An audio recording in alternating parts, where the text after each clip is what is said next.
कन्हैया जी, सबसे पहले नमस्ते। आप जहां से हैं हम भी वहीं से हैं। तो सही में मैं काफ़ी खुश हुई। आपकी जो आइडियोलॉजी है, आपने जो बोला, one person is equal to one vote is equal to one value. I agree to this fact. मैं मानती हूँ पूरे तरीके से, मैं आपसे सहमत हूँ आपने जो कुछ भी कहा। इसमें मैं एक चीज़ बोलूँगी, मुझे ये नहीं पता यहाँ बैठे हुए कितने लोगों को सिद्धार्थ के बारे में पता है, लेकिन हर किसी को गौतम बुद्ध के बारे में ज़रूर पता होगा। गौतम बुद्ध एक वो इंसान जो एक आधी रात में अपनी बीवी यशोधरा, अपने बेटे राहुल को छोड़ के घर से निकल गए खोज में शांति के, जिनको आज के डेट में हर कोई बुद्धिज्म को मानता है, फॉलो करता है। उसी तरीके से मैं ये नहीं बोलूँगी कि मैं किसी पर्टिकुलर पॉलिटिकल पार्टी को सपोर्ट करती हूँ या ऐसा कुछ है। I am neutral in terms of that. अगर क्वेश्चन इज दैट, जब एक इंसान घर छोड़ के आधी रात को निकल रहा है, सिद्धार्थ से वो बुद्ध, गौतम बुद्ध बन सकता है, तो अगर कोई दूसरा इंसान अपने घर से अपनी बीवी को छोड़ के अगर निकला है, तो उसके पर्सनल लाइफ पे, Let's listen to the question, please. उसके व्यक्तिगत जीवन पे कटाक्ष करके आगे बढ़ने से हमें क्या फायदा होगा? आपने जो बाद में चीजें बोली वो करना सही है, वो आगे बढ़ना सही है, हम वही मानते हैं, लेकिन क्या फायदा है किसी के व्यक्तिगत जीवन पे कटाक्ष करके? उससे हम कहां तक पहुंच सकते हैं?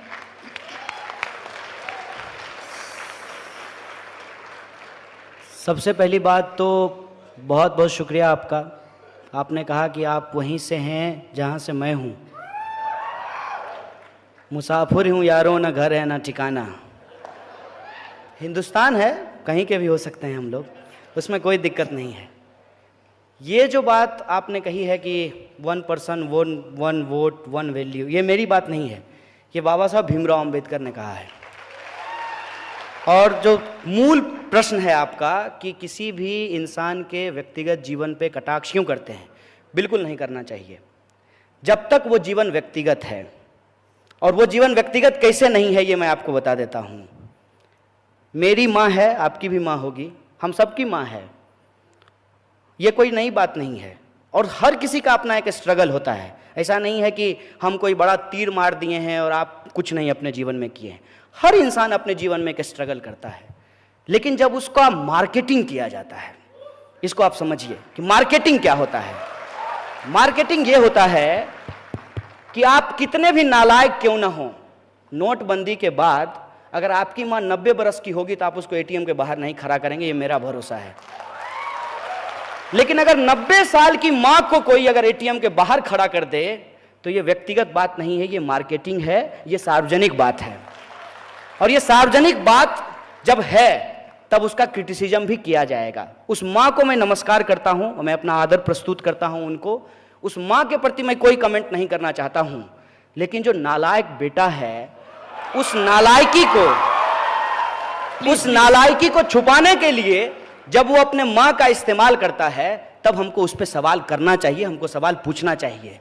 और मैं ईमानदारी से कहता हूं, मुझे तो डर लग रहा था। मैंने एक फोटो मोदी जी का उनकी माँ के साथ देखा, हमको लगा कि कहीं ये ना पूछ रहे हो, देखो माँ राफेल के बाद मामला बहुत गर्म है, एक दिन बॉर्डर घूम के आ जाओ ना हमारे साथ। इसको आप समझिए, मुझे इस बात से दिक्कत है। बहुत सारे लोगों ने अपनी पत्नियां छोड़ दी, इसमें कोई दिक्कत नहीं है, लेकिन जब आप गला फाड़ फाड़ के कहते हैं कि हम मुस्लिम महिलाओं को न्याय दिलाना चाहते हैं, इसलिए हम तलाक पे कानून लेकर के आए हैं, स्वागत है आपका।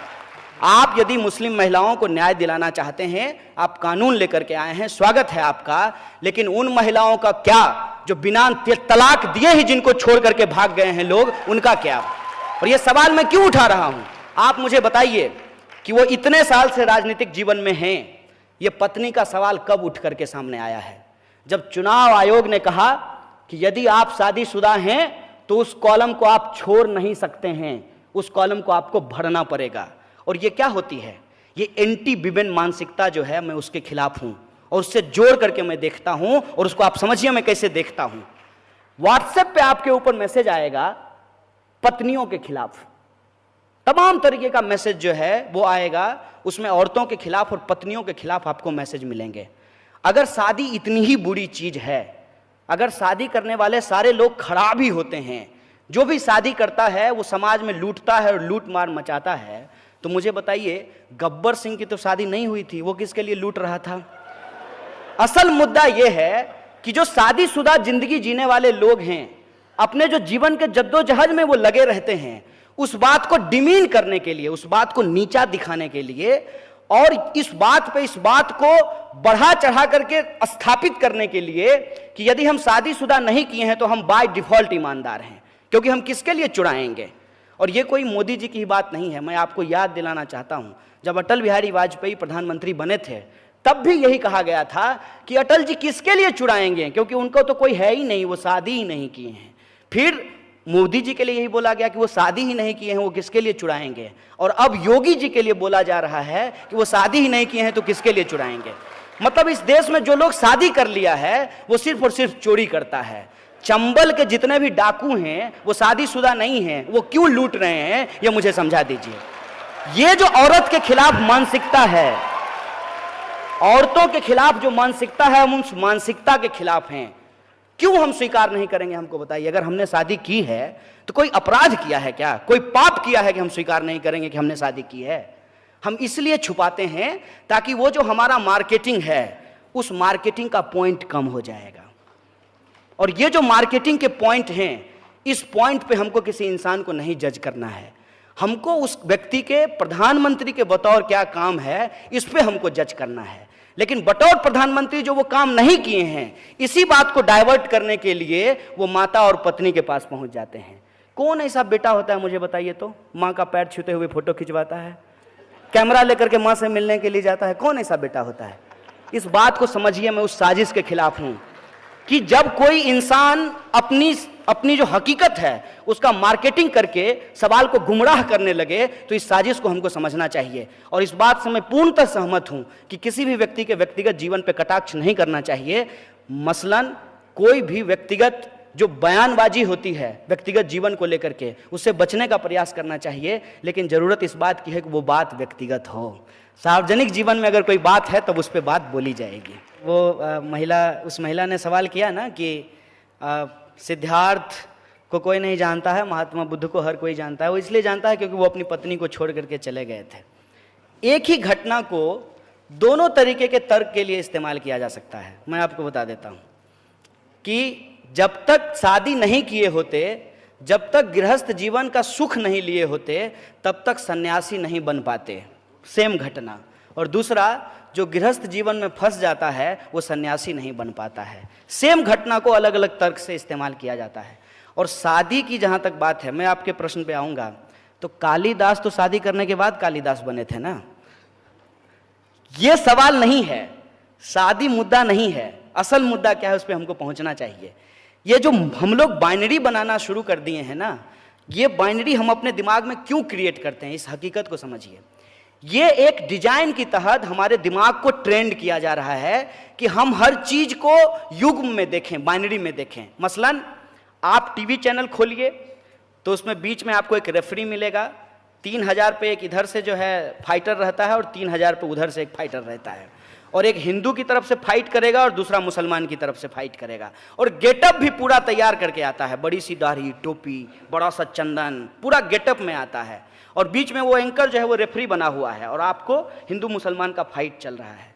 वो चैनल बदलेंगे तो WWF पे वही हो रहा है, दो पहलवान आपस में लड़ रहे हैं और एक रेफरी बना हुआ है।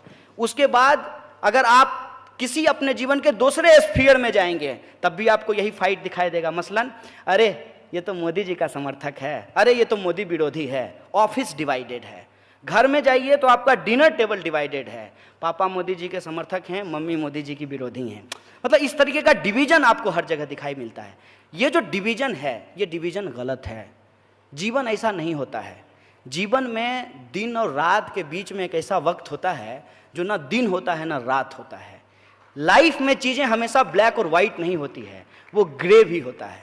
इसीलिए डेमोक्रेसी को बेस्ट मोड ऑफ पॉलिटिक्स कहा गया है कि इसमें ब्लैक भी है और इसमें व्हाइट भी है और इसमें ग्रे एरिया भी होता है। तो आप ये कह रहे हैं कि धर्म की वजह से हिंसा होती है, मैं ये नहीं मानता हूँ। धर्म के लिए हिंसा होती है और हिंसा को टिकाए रखने के लिए धर्म और आस्था का इस्तेमाल होता है। ये दोनों आपस में इस तरीके से जुड़ा हुआ है।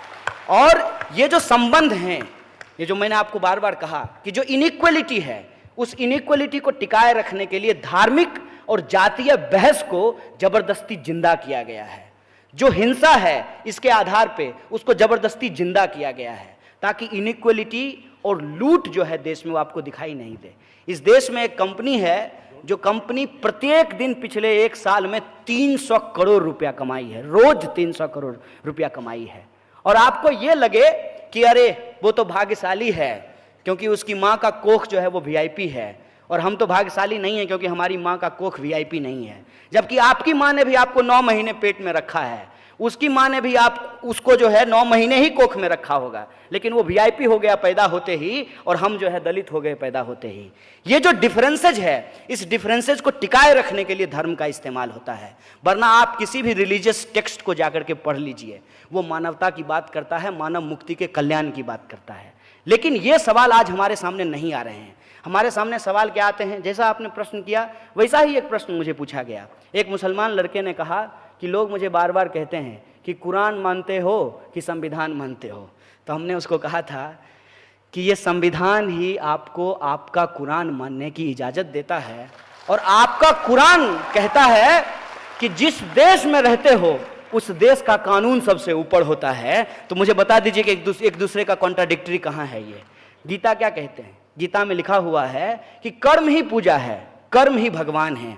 तो मेरे लिए पूजा क्या होगा? मेरे लिए पूजा मंदिर में जाकर के घंटी बजाना नहीं होगा। मेरे लिए पूजा ये होगा कि हम सही तरीके से पढ़ें, ईमानदारी से पीएचडी करें और ईमानदारी से अपनी पीएचडी लिख करके जमा कर दें। हम कर दिए हैं। जो मीडिया के लोग हैं उनके लिए कर्म क्या होगा? कि वो ईमानदारी से मीडिया का जो एथिक्स है उसको फॉलो करें। जो जवान है उनका कर्म क्या है? कि वो बंदूक लेकर के सीमाओं की रक्षा करें। जो किसान है उनका कर्म क्या है? कि वो अनाज पैदा करें। आज देखिए कि ये सारे लोग ईमानदारी से अपना कर्म कर रहे हैं, लेकिन जो इस कर्म की बेईमानी कर रहे हैं, चाहे वो नेता हो, नौकरशाह हो या इस देश के पूंजीपति हो, कर्म की बेईमानी को टिकाए रखने के लिए धर्म की हिंसा का इस्तेमाल करते हैं, सांप्रदायिकता का इस्तेमाल करते हैं। इस बात को हमको समझना चाहिए। और ये बात जब हम समझने के लिए तैयार हैं तो हमको इस नतीजे पे पहुंचना चाहिए कि आज के समय में हिंदुस्तान को सिर्फ गांधी की ही ज़रूरत नहीं है। गांधी के साथ भगत सिंह की भी ज़रूरत है, अंबेडकर की भी ज़रूरत है और लेनिन की भी ज़रूरत है। ये बात हमको समझना चाहिए। इसीलिए कन्हैया कुमार के लिए या हमारे ज़माने के जितने भी नौजवान हैं उनके लिए कोई एक व्यक्ति की एक विचारधारा से उनके सारे सवाल हल हो जाएं, ये ज़रूरी नहीं है। हमको हमारे दौर की जो समस्याएं हैं उन समस्याओं के समाधान हमारे इतिहास और इतिहास के जो महामानव हैं उनके लिखे हुए विचारों में ढूंढना चाहिए। क्योंकि बाबा साहब भीमराव अंबेडकर ने एक बात कही है कि जो इतिहास नहीं जानता वो इतिहास नहीं बनाता है। इसीलिए हम कभी भी दो जो महान व्यक्ति हैं उनके बीच में कुश्ती लड़वाने के खिलाफ हैं। हम अंबेडकर जी का और गांधी जी का रेसलिंग नहीं कराना चाहते हैं। कुश्ती प्रतियोगिता चल रहा है कि दोनों में रेसलिंग लड़ा करके जो जीतेगा उसके विचार को मानेंगे।